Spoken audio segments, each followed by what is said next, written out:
የመጻሕፍት ዓለም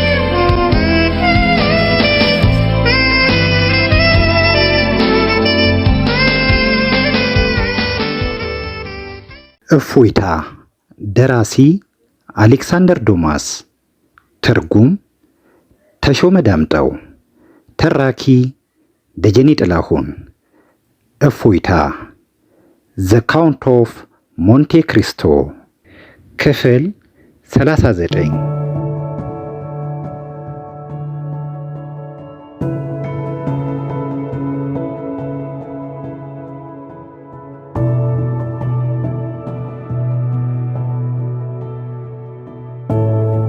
ይህ በእንዲህ እንዳለ የሞንቴ ክሪስቶ እንደራሴ ከአገልጋዮቹ ጋር በተቀጣጠረበት ቦታ ደርሶ እንዲገዙለት ያዘዘውን ቤት ባለ ንብረት ከተገናኘ በኋላ የግዢውን ውል በመፈረም የገንዘብ ክፍያውን ፈጸመ። ቤቱ አውቲል በተባለው ከፓሪስ ወጣ ያለ ሰፈር ውስጥ ይገኛል። ከጥቂት ጊዜ በኋላ ግን እንደራሴው መሃል ከተማ ላይ ሌላ ቤት በመግዛቱ ይህን ቤት አልፎ አልፎ ንጹህ አየር ለመቀበል ብቻ ይጠቀምበት ጀመረ። ሰማኝ ወይ ቤርቱሲዮ አለ እንደራሴው ቤቱም በገዛበት ዕለት በጣም የሚያቀርበውን አገልጋዩን። በአንድ ወቅት ፈረንሳይን ካሁን በፊት እንደምታውቃት አልነገርከኝም። አዎ ጌታዬ፣ ግን ፈረንሳይን ዳር እስከ ዳር አላውቃትም። የፓሪስን ዳርቻስ? ኧረ የለም ጌታዬ በማለት ሲመልስ ቤርቱሲዮ ከሰውነቱ ሽምቅቅ በማለቱ አንድ ነገር እንዳስደነገጠው ለእንደራሴው ግልጽ ሆኖለት ነበረ። ያሳዝናል አለ እንደራሴው። ምክንያቱም አሁን የገዛሁትን ቤት ዛሬ አመሻሽ ላይ ሄጄ ለማየት ስለፈለኩ ስለ ሰፈሩ አንዳንድ መረጃዎችን ትሰጠኛለህ ብዬ ነበረ። ስለ ሰፈሩ? ስለ አውቲል? ነሐስ የመሰለው የቤርቱሲዮ የፊት ቀለም በጭንቀት በርበሬ መሰለ። ወደ አውቲል እንድንሄድ ይፈልጋሉ? ምን የሚያስደንቅ ነገር አለው? የቤተሰቤ አባል ነህ አይደለህም? ቤርቱሲዮ በእንደራሴው ቁጣ ያዘለ አስተያየት ተደናግጦ አንገቱን ደፋ አደረገ። መልስ ግን አልሰጠም። ምን ሆነሃል? አለ እንደራሴው። ሰረገላዬ እንዲዘጋጅ ሁለተኛ ጊዜ ትዕዛዝ እንድሰጥ ትፈልጋለህ? ቤርቱሲዮ ወደ ውጪ ሮጦ ከሄደ በኋላ የክቡርነታቸውን ሰረገላ በማለት ጮክ ብሎ ተናገረ። በዚህ ጊዜ እንደራሴው ቁጭ ብሎ ሁለት ደብዳቤዎችን ይጽፍ ጀመር። ሁለተኛውን ደብዳቤ በማሸግ ላይ እንዳለ ቤርቱሲዮ ተመልሶ በመምጣት ሰረገላው ተዘጋጅቷል ጌታዬ አለ። መልካም፣ በል ባርኔጣህና ጓንትህን አዘጋጅ። እኔም ከእርሶህ ጋር ልሄድ ነው ጌታዬ? አዎ፣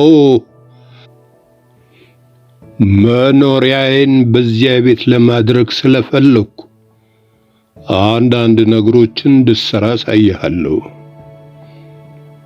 ቤርቲሲዮ ያላንዳች ተቃውሞ እንደራሴውን ቢከተልም እንደራሴው ግን ቤርቲሲዮ ሲያማትብና እንዲያውም ሰረገላው ላይ በተቀመጠበት ወቅት ጸሎት ቢጤ ሲያደርስ ሳያስተውለው አልቀረም።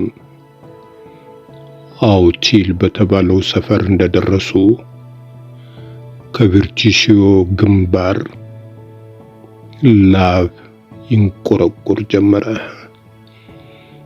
እንደራሴው ሁሉንም ነገር በጥሞና ይከታተላል። ፀሐይ ጠልቃ ላይን ያዝ ማድረግ ጀምሯል። አንኳኳና መምጣቴን ነገር አለ እንደራሴው። ቤርቲሲዮ እንዳንኳኳ በሩ ተከፍቶ አንድ የቤት ሰራተኛ ብቅ አለ። ይኸው አዲሱ ባለ ንብረት አለ ቤርቲሲዮ ውሉን ለሰራተኛው እያሳየ። ቤቱ ተሸጠ እንዴ ሲል ጠየቀ ሰራተኛው። አዎ አለ እንደራሴው። የቀድሞውን ባለ ንብረት በማጣታችሁ ቅሬታ እንዳይሰማችሁ ለማድረግ ሞክራለሁ። ኧረ ምንም ቅሬታ አይሰማኝም ጌታዬ። እንዲያውስ መቼ ብቅ ብሎ ጠይቆን ያውቃል? ይህንን ቤት ካየው ይኸው 5 ዓመት ሆነው። ስሙ ማን ነበር ሲል ጠየቀ እንደራሴው። ሰራተኛው የሰውየውን ስም ተናገረ። ይህንን ስም ቀደም ብዬ የማውቀው ይመስለኛል ካለ በኋላ እንደራሴው የሰውየው ማንነት በሚመራመር አይነት ሐሳብ ተውጦ ቆየ።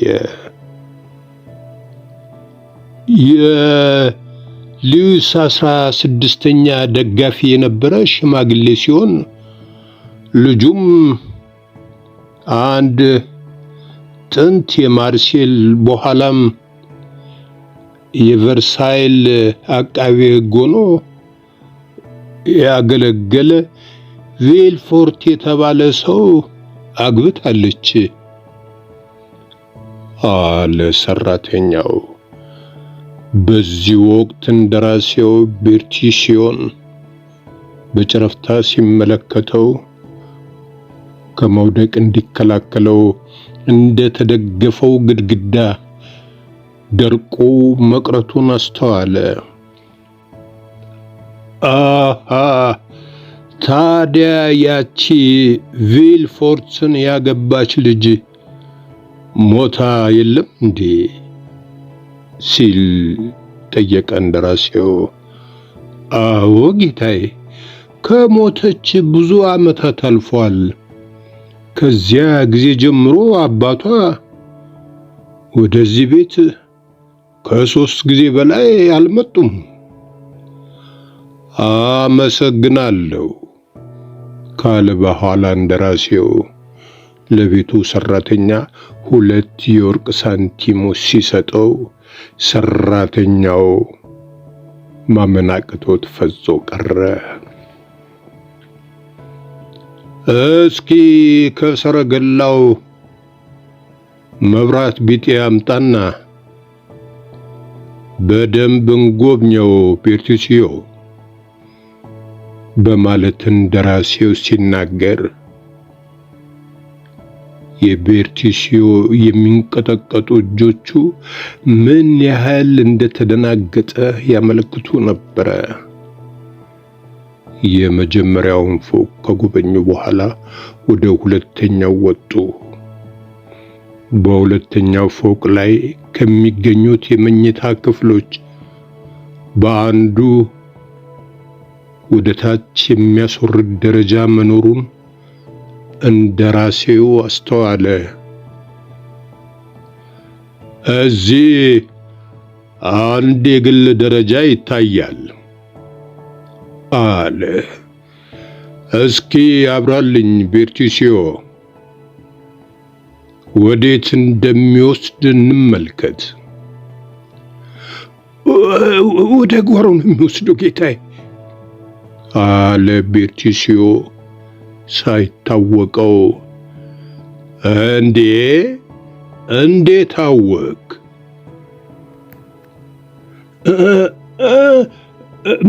ምናልባት ወደዚያ ሳይወስድ አይቀርም ለማለት ፈልጌ ነው ጌታዬ። በላ እስኪ ነይ። ቤርቱሲዮ ደረቅ ፈገግታ እያሳየ መንገዱን ይመራ ጀመረ። በእርግጥም ደረጃውን ወርደው እንደጨረሱ ወደ ጓሮ ደረሱ። ልክ የውጭውን በር እንደከፈቱ ቤርቱሲዮ ራሱን ስቶ ሊወድቅ እስኪደርስ ድረስ እንደ መንዘፍዘፍ ስላደረገው መራመድ ተሳነው። ደህናም አይደለ አለ እንደራሴው። ኧረ አለ ቤርቱሲዮ። የለም ጌታዬ፣ ከዚህ በኋላ መራመድ አልችልም። ምን ማለትህ ነው ሲል ጠየቀ እንደራሴው ረጋ ብሎ። በጣም እንግዳ ነገር ነው ጌታዬ።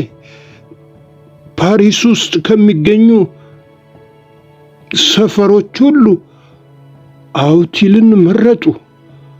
አውቲል ውስጥ ከሚገኙት ቁጥር ስፍር የሌላቸው ቤቶች ውስጥ ደግሞ ይህንን ግድያ የተፈጸመበትን ቤት መረጡ።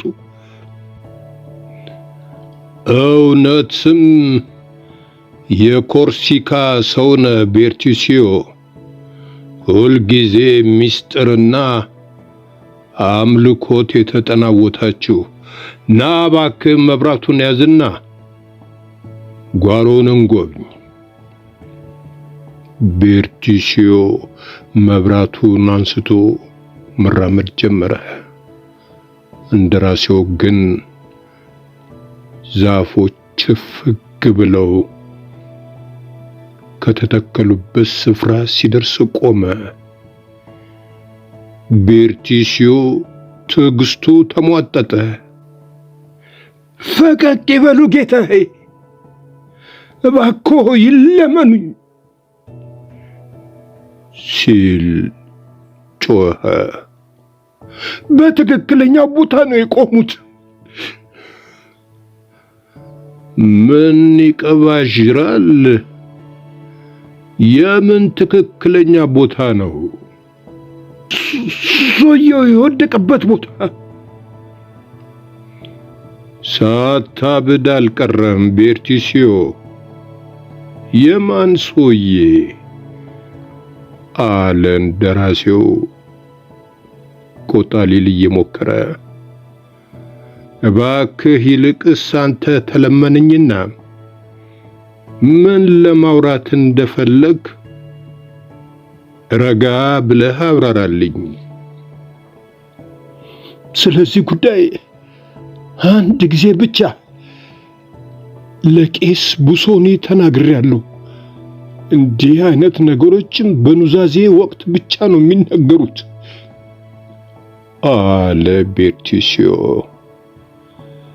እንግዳውስ ቤርቱሲዮ አለ እንደራሴው ተሰላችቶ፣ ወደ ኑዛዜ ተቀባይ እንድልክህ እገደዳለሁ። የቤተሰቤ አባላት በማታም ይሁን በቀን ወደ ጓሮ ለመሄድ እንዲፈሩ አልፈቅድም። ደግሞ ሳልደብቅ ልንገርህና ባንተ የተነሳ ፖሊስ ቤቴን እንዲፈትሽም አላደርግም። በአንድ ወቅት የኮንትሮባንድ ነጋዴ እንደነበርክ እንጂ ሌላ ጉድ እንዳለብህ የማውቀው ነገር የለኝም። ካሁን በኋላ የኔ አገልጋይ አይደለህም ቤርቲሲዮ። ኧረ ጌታዬ ሲል ራሱን ያዘ ቤርቲሲዮ። እስከዚህ የሚያስከፋው ከሆነስ እነግሮታለሁ ጌታዬ፣ ሁሉንም አስረዳታለሁ። እንደዚያ ጥሩ አለ እንደራሴው። ግን ውሸት ለመናገር አስበህ ከሆነ ከልብህ ምክር። ከመዋሸት ጭራሹን አለመናገር ይመረጣል። እንደሱ አይደለም ጌታዬ፣ በነፍስና በስጋዬ ምልሎታለሁ። ግን ከየት ልጀምር? እኔ ምን የማውቀው ነገር አለ? ብቻ ከመጀመሪያው ጀምር። ግን ቄስ ቡሶኒ የነገረው ይመስለኛል። አዎ በመጠኑ ነግሮኛል። ግን የነገረኝ ከ7 እና ከ8 ዓመታት በፊት በመሆኑ አሁን ምን እንዳሉም ትዝ አይለኝም። ጥሩ እንግዲያውስ ነገሩ የጀመረው በ1815 ቢሆንም ልክ ትናንት እንደተደረገ ቁልጭ ብሎ ነው የሚታየኝ። ታላቅ ወንድሜ ለናፖሊዮን ያገለግል ነበር። ሙሉ ለሙሉ የኮርሲካ ተወላጆችን በሚያቀፍ ብርጌድ ውስጥ የ50 አለቃ ሆኖ ነበር የሚያገለግለው። ይህ ወንድሜ ከወንድምነቱም በላይ ብቸኛ ጓደኛዬ ነበር።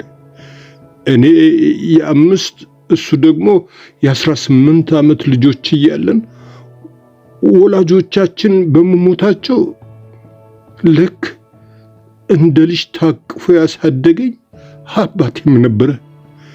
በ1814 በሉዩስ 16ኛ ዘመን ሚስት አገባ። ናፖሊዮን ከኤልባ ደሴት ተመልሶ ሲመጣ ወንድሜ እንደገና ወደ ውትድርና ተመለሰ። አንድ ቀን እሱ የጻፈው ደብዳቤ ለኔና ለባለቤቱ ደረሰ። በደብዳቤውም ሰራዊቱ ስለተበተነ ወደኛ እንደሚመጣ ገልጾ በድብቅ ከኔ ጋር ግንኙነት ባለው የሆቴል ባለቤት አማካይነት ገንዘብ እንድልክለት ጠየቀኝ። ጌታዬ፣ ቀደም ሲልም እንደነገርኩ ወንድሜን እጅግ ስለምወደው ገንዘቡም በሰው ከመላክ ይልቅ ራሴ ለወስድለት ወሰንኩ። 1000 ፍራንክ ነበረኝ። ግማሹን ከባለቤቱ ዘንድ አድርጌ ግማሹን ይዤለት ሄድኩ። በዚያ ወቅት ደቡብ ፈረንሳይ በደም ጎርፍ ትታጠብ ነበር። የናፖሊዮን ደጋፊ ተብሎ የሚጠረጠር ሁሉ ይታደን፣ ይገደል ነበር። እኔ እንኳን አንድ ተራ የኮርሲካ አሳ አጥማጅ በመሆኔም ማንም አይጠረጥረኝም። የእናቴ ልጅ ግን የናፖሊዮንን ዩኒፎርም ለብሶ ስለሚታይ እጅግ እንደሚያሰጋው አወቅኩ።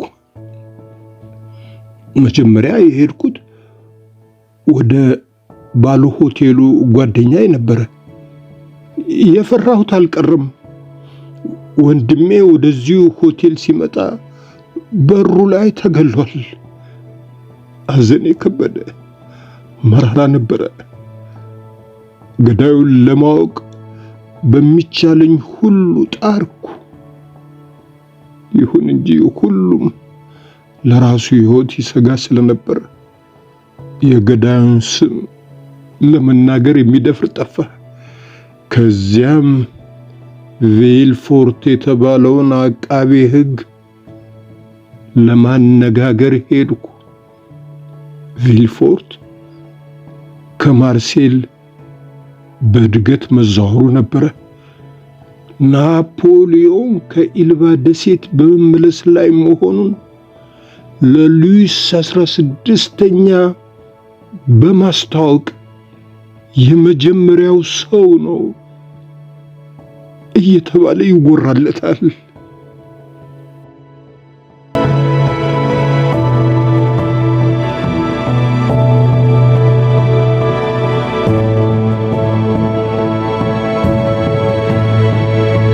በትረካው ከተደሰቱ ሰብስክራይብ፣ ላይክ እና ሼር ያድርጉ። እናመሰግናለን።